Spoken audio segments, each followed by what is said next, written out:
नमस्कार दर्शक बंधु मु परशुराम दास आपण मानंकु आजिर देश दर्पण आलोचना को स्वागत करुछि।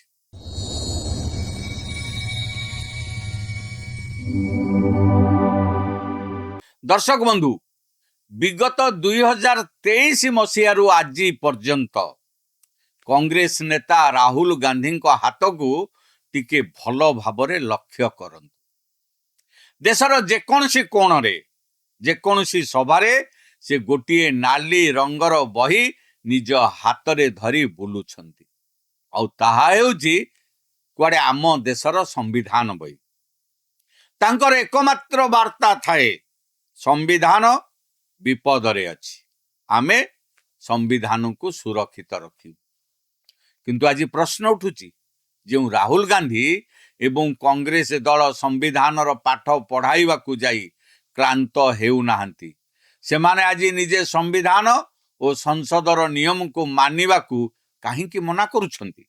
गत बुधवार दिन एआईसीसी बैठक रे कांग्रेस दल जो निष्पत्ति नेइछि ताहाकू राजनैतिक समीक्षक माने एक आत्मघाती पदक्षेप बोली कहउछंती।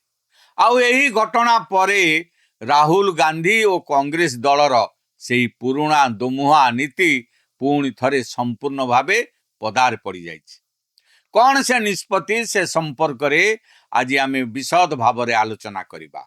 आपण माने देखुथांतु देश दर्पण। मोर आपण मान को अनुरोध आम चैनल को लाइक करंतु, सब्सक्राइब करंतु आ बंधु मान को सहित अधिक रु अधिक शेयर करंतु। दर्शक बंधु आजिर आमर मुख्य प्रसंग हेउछि वंदे मातरम। आपण माने जानती स्वाधीनता संग्राम अमलरू बंकिम चंद्र चट्टोपाध्याय द्वारा रचित ए महान गीत आम जातीय आंदोलन प्राण केन्द्र थिला। एबे संसद रे एक बड़ नियम होइछि जे कोनोसी सरकारी समारोह रे वंदे मातरम र संपूर्ण 6टी पद गाइबा को पड़िबो।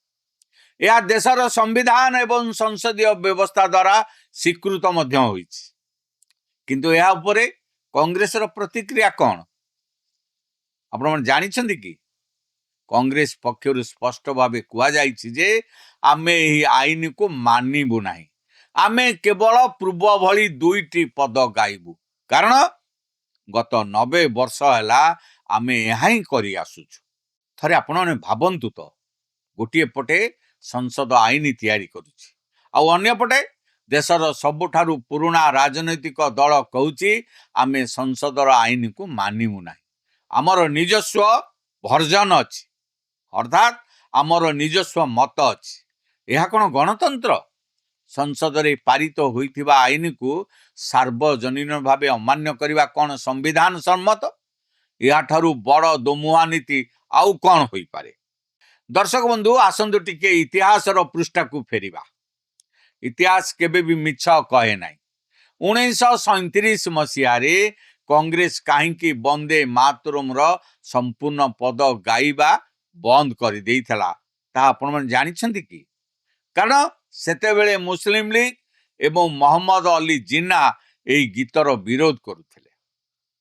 सेमानंको चापर आसी सेते बेलेर कांग्रेस नेतृत्व देशर आदर्श सह सालिश करिथला एवं गीत को खंड विखंडित कर देइथला।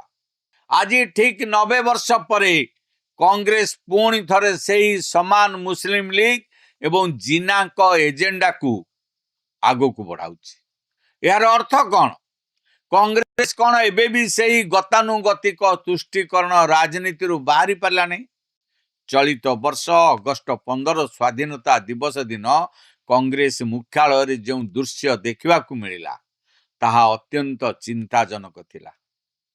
सोनिया गांधी, राहुल गांधी एवं मल्लिकार्जुन खड़गे चेहरा जो भाव और आक्रोश परिलक्षित होइतला ताहा देखिले मन हेउथिला जेपरी सेमाने वंदे मातरम को निजर राजनैतिक शत्रु बोली मने करछन।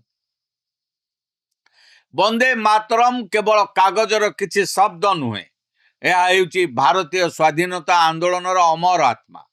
जी भारत माता को प्रकृत रे भल पाए से केबे भी एई महान गीतर संपूर्ण गाइबा को विरोध करि परिबो नाही। एबे प्रश्न उठुची କଂଗ୍ରେସ ଏପରି ଏକ ଆତ୍ମଘାତୀ ପଦକ୍ଷେପ ଜାଣିଶୁଣି କାହିଁକି ନେଉଛି? ସେମାନଙ୍କର ଏହି ନୀତି ପଛର ରହସ୍ୟ କ'ଣ? ଆପଣମାନେ ଯଦି ଆସାମ ଓ ପଶ୍ଚିମବଙ୍ଗ ସମେତ ବିଭିନ୍ନ ରାଜ୍ୟର ନିର୍ବାଚନ ଫଳାଫଳକୁ ଦେଖିବେ, ତେବେ ଆପଣମାନେ ଜାଣିପାରିବେ ଯେ ବର୍ତ୍ତମାନର ଭାରତରେ ପୁରୁଣା ଢାଞ୍ଚାର ଭୋଟ ବ୍ୟାଙ୍କ ରାଜନୀତି ଏବଂ କୌଣସି ଗୋଷ୍ଠୀର ଭିଟୋ କ୍ଷମତା ଆଉ କାମ କରୁନାହିଁ। କିନ୍ତୁ କଂଗ୍ରେସର ନେତୃତ୍ୱ ଏବେ ମଧ୍ୟ ସେହି ପୁରୁଣା ଭ୍ରମରେ ବଞ୍ଚୁଛନ୍ତି। ସେମାନେ ଭାବୁଛନ୍ତି ଯେ ଏଭଳି ବିରୋଧ କରିବା ଦ୍ୱାରା ସେମାନେ ନିଜର ସେହି ପୁରୁଣା ଭୋଟ ବ୍ୟାଙ୍କକୁ ଏକଜୁଟ କରିପାରିବେ। କିନ୍ତୁ ସେମାନେ ଏକଥା ସମ୍ପୂର୍ଣ୍ଣ ଭୁଲି ଯାଉଛନ୍ତି ଯେ ଏହି ଗୋଟିଏ ନିଷ୍ପତ୍ତି ଦ୍ୱାରା ସେମାନେ ସେହି କୋଟି କୋଟି ହିନ୍ଦୁ ଓ ରାଷ୍ଟ୍ରପ୍ରେମୀ ଭୋଟରଙ୍କୁ ସବୁଦିନ ପାଇଁ ନିଜଠାରୁ ଦୂରେଇ ଦେଉଛନ୍ତି, ଯେଉଁମାନେ କି କୌଣସି ଏକ ସମୟରେ ପରମ୍ପରାଗତ ଭାବେ କଂଗ୍ରେସକୁ ସମର୍ଥନ କରୁଥିଲେ।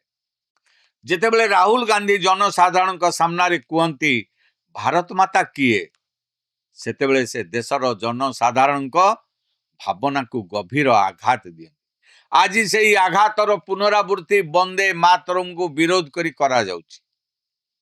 ତେଣୁ ପ୍ରଶ୍ନ ଉଠୁଛି, ଏହା କଂଗ୍ରେସ ପାଇଁ ରାଜନୈତିକ ଲାଭ ନା କ୍ଷତି? ଦର୍ଶକ ବନ୍ଧୁ, ରାଜନୀତିରେ ପ୍ରତ୍ୟେକ ନିଷ୍ପତ୍ତି ପଛରେ ଗୋଟିଏ ଗଣିତ ଥାଏ। କଂଗ୍ରେସର ଗଣିତ କ'ଣ?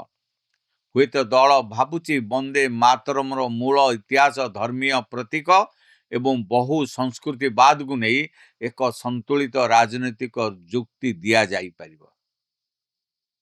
କିନ୍ତୁ ସମସ୍ୟା ହେଉଛି ଆଜିର ରାଜନୈତିକ ପରିବେଶରେ ଏହି ପ୍ରସଙ୍ଗକୁ କିଏ କିପରି ବ୍ୟବହାର କରିବ। ବିଜେପି ପାଇଁ ଏହା ଏକ ବହୁତ ବଡ଼ ରାଜନୈତିକ ସୁଯୋଗ, କାରଣ ବିଜେପି ସହଜରେ ଏହି ପ୍ରଶ୍ନକୁ ଜନତାଙ୍କ ମଧ୍ୟକୁ ନେଇଯାଇପାରିବ। ଯେଉଁ ଗୀତ ସ୍ୱାଧୀନତା ସଂଗ୍ରାମରେ ଜାତୀୟ ଚେତନାର ପ୍ରତୀକ ଥିଲା, ତାହାର ସମ୍ପୂର୍ଣ୍ଣ ରୂପକୁ ନେଇ କଂଗ୍ରେସ ଏତେ ଅସହଜ କାହିଁକି? ଅମିତ ଶାହ ମଧ୍ୟ କଂଗ୍ରେସର ଦୁଇ ପଦର ଆଭିମୁଖ୍ୟକୁ କଠୋର ଭାବରେ ସମାଲୋଚନା କରିଛନ୍ତି। ବିଜେପି ଏହାକୁ ଆଉ ଗୋଟିଏ ରାଜନୈତିକ ନ୍ୟାରେଟିଭରେ ପରିଣତ କରିବାକୁ ଚାହିଁବ, ରାଷ୍ଟ୍ରବାଦ ବନାମ ତୁଷ୍ଟୀକରଣ। କିନ୍ତୁ ଏଠି କଂଗ୍ରେସର ମଧ୍ୟ ଏକ ପ୍ରଶ୍ନ ଅଛି। କଂଗ୍ରେସ କହିପାରେ ଦେଶପ୍ରେମକୁ କେବଳ ଗୀତର କେତୋଟି ପଦରେ ମାପି ହେବ କି? ଏହି ପ୍ରଶ୍ନ ମଧ୍ୟ ଅବୈଧ ନୁହେଁ। ତେଣୁ ଦର୍ଶକ ବନ୍ଧୁ, ଏହାକୁ କେବଳ ଦେଶପ୍ରେମୀ ବନାମ ଦେଶ ବିରୋଧୀ ଭାବେ ଦେଖିଲେ ଆଲୋଚନାଟି ଅତ୍ୟନ୍ତ ସରଳ ହୋଇଯିବ। ବାସ୍ତବ ଲଢ଼େଇ ହେଉଛି ଇତିହାସର ବ୍ୟାଖ୍ୟା କିଏ କରିବ, ଜାତୀୟତାର ଅର୍ଥ କିଏ ନିର୍ଦ୍ଧାରଣ କରିବ। ସବୁଠାରୁ ବଡ଼ କଥା ହେଲା ଭାରତୀୟ ରାଜନୀତିରେ ଦେଶପ୍ରେମର ରାଜନୈତିକ ନ୍ୟାରେଟିଭ କାହା ହାତରେ ରହିବ। କଂଗ୍ରେସ ପାଇଁ ଆଜିର ସବୁଠାରୁ ବଡ଼ ଚ୍ୟାଲେଞ୍ଜ କେବଳ ବିଜେପି ନୁହେଁ, ଚ୍ୟାଲେଞ୍ଜ ହେଉଛି ନିଜର ରାଜନୈତିକ ପରିଚୟ। ଗୋଟିଏ ପଟେ ରାହୁଲ ଗାନ୍ଧୀ ସମ୍ବିଧାନକୁ ନେଇ ଲଗାତାର କଥା କହୁଛନ୍ତି, ସମ୍ବିଧାନ ହାତରେ ଧରି ବୁଲୁଛନ୍ତି, ଗଣତନ୍ତ୍ରର ସୁରକ୍ଷା କଥା କହୁଛନ୍ତି। ଏହା ତାଙ୍କର ରାଜନୈତିକ ନ୍ୟାରେଟିଭର ଏକ ବଡ଼ ଅଂଶ।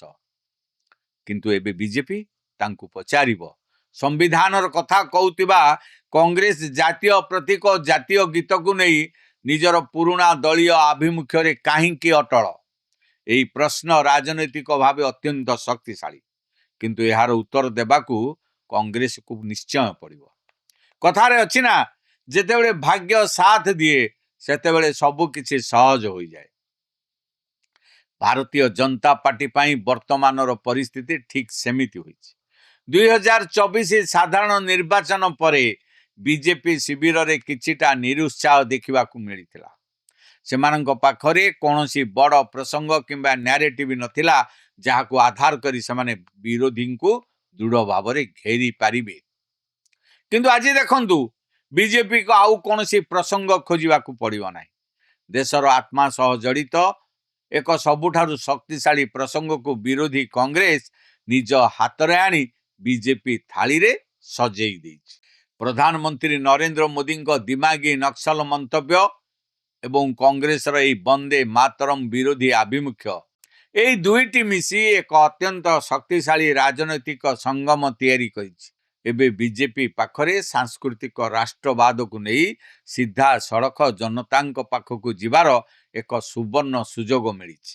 कांग्रेसर यही पदक्षेप होउछि एक आकाश छुआ सेल्फ गोल। दर्शक बंधु, जो राजनैतिक दल निजर सभ्यता संस्कृति एवं जातीय प्रतीक ठारू एते दूरे जाए से दलर पतन अनिवार्य। आगामी दिन में अनेक राज्य रे निर्वाचन अछि।